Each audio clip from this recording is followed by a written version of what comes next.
With so many companies focusing on how fidgety and lightweight and slim they can make their pocket knives, it's refreshing when you find a blade that is built and designed to really be at home in a workshop and not be attached to a bedazzled keyring.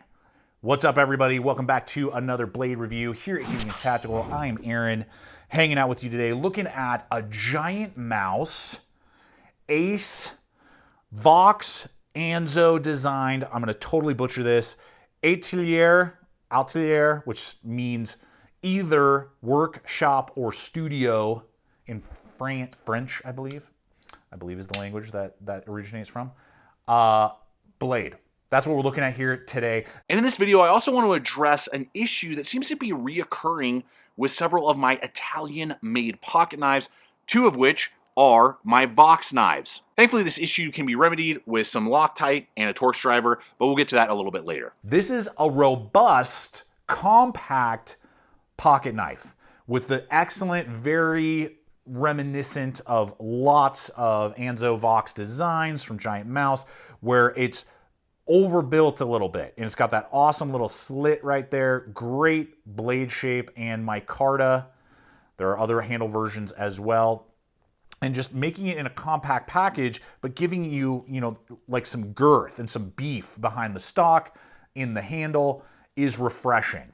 And so the first thing that really jumped out at me when I started using this is just the high grind, but having a pretty robust stock right there at 0.13 inches thick. So just a hair over an eighth of an inch thick that holds itself to the transition and then slowly tapers, but still has some strength there on that satin blade.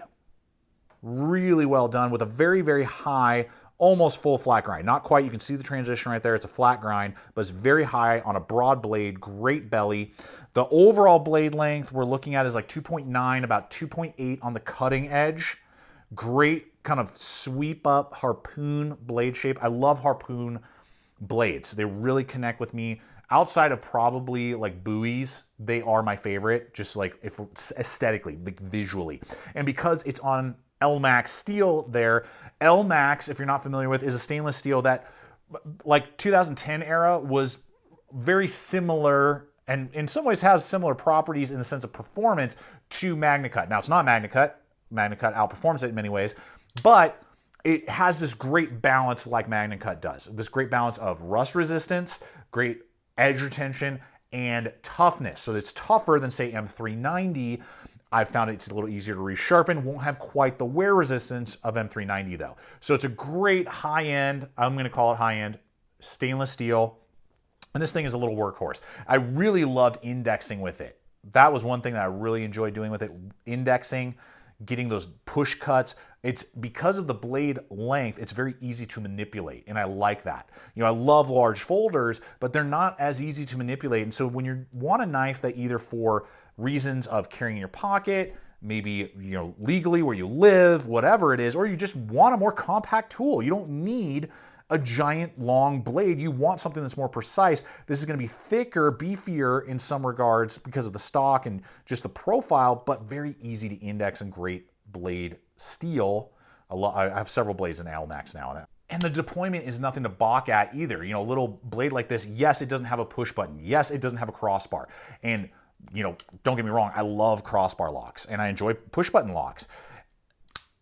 I can do my middle finger flick out so easily. It's so much fun. In fact, I kind of prefer to open it that way. Now, obviously you can do, just a thumb, do it like that. I love the notch right there. And thankfully it's far enough back. I never had it bind up or anything like that. And I just like, it's not just like a hole punch. There's a little bit of angling, or not angling. It's very organic. That's what I mean. Very organic. And that's very much a Vox Anzo kind of style with their giant mouses that they do. Really like that. Obviously making it ambidextrous, and it is a fully ambidextrous blade. That wire pocket clip, totally love that. Those are my fave, and I like pretty tense right there, really good.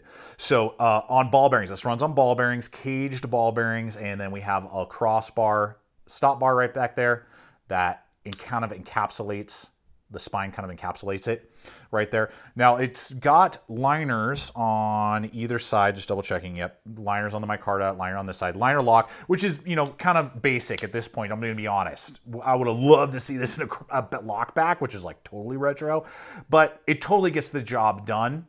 In 2023, you know, there's so many companies that are doing like crossbars and, you know, everything else under the sun, but gets the job done.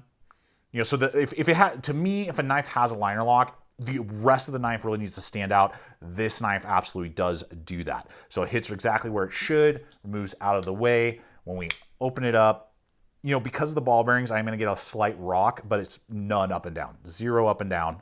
And obviously you could tighten the pivot, but you won't be able to get quite the flick. You could then, you know, do just the thumb, and then you'd have to kind of close it a little bit more. You know, put more effort in the close. If you tightened up the pivot, you would get slightly less side-to-side play. I like the deployment, having being a little snappy. Now, what about this reoccurring issue? It first appeared on a Viper knife early in 2023 for me, and then I saw it on this Giant Mouse Jutland, and then finally, after about a week of use, it started to occur on this Italian-made, most recent Giant Mouse that I have in the collection, and it has to do with the pivot. The pivot screw seems to start slowly backing itself out, loosening itself up, and eventually the blades cock to one side and start rubbing up against one of the scales.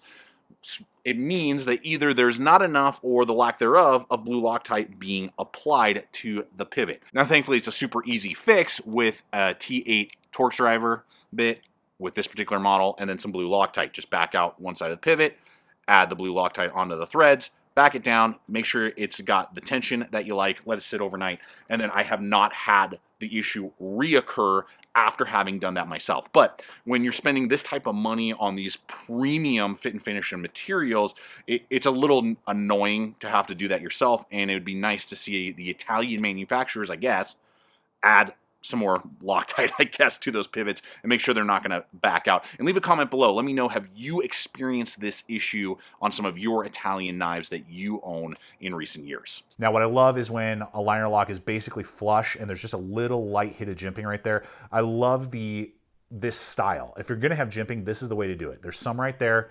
When you grip the knife like that, feel right where you want it, and then there's enough to bite your finger, but not enough to cause a hot spot if you're really pushing down with your index finger right there. So excellent on that front. And then this just shows you the refinement of the design. These are made in Italy. Check this out. Look at the tip. Now, at first glance, you're like, that's horrifyingly close, right?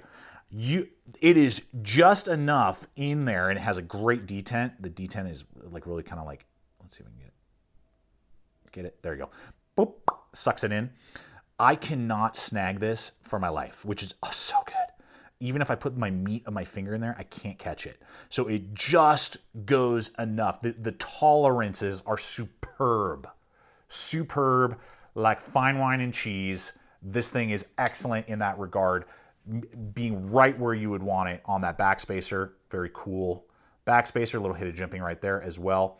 Now the handle just barely fits my large size hands. Now I got great little cut in right there. We got micarta. I know there's carbon fiber. I think there's titanium versions. There's lots of versions out there. I love the natural micarta and how it picks up your hand oils and sweat and just like looks so good. Feels organic in the hand. Now, thankfully, if you're gonna do a small knife, this is the edge of what I like. But because they did this reverse shelf right here, it grabs my pinky perfectly and is just enough to feel fully in control. I wouldn't want it any shorter, but it gets the job done, particularly for my large size hands. And thankfully, because the pocket clip has that recessed screw, so it's not gonna eat up and bind on anything, excellently done. And because it's rounded, it doesn't create any undue hot spots, which is fantastic. And obviously you can swap that right or left, and then you have that lanyard hole up there for a standoff if you wanna do that. So great deep ride carryability and excellent ergonomics, and coming in at not, for how small the knife is, you know, it's 3.3, it's not terrible. It just has that sense of like density, durability, longevity, and quality that a little bit of heft kind of gives you. And, you know, being a little thicker, being with like micarta and just that density that, sure, don't get me wrong, I mean, I like you know, a lightweight, slim polymer knife as much as the next person, but it feels cheap. It feels like a toy. You know, this doesn't feel like a toy. There's a level of quality that you don't always feel like you get when you're buying those, you know, lightweight, ultra slim blades out there.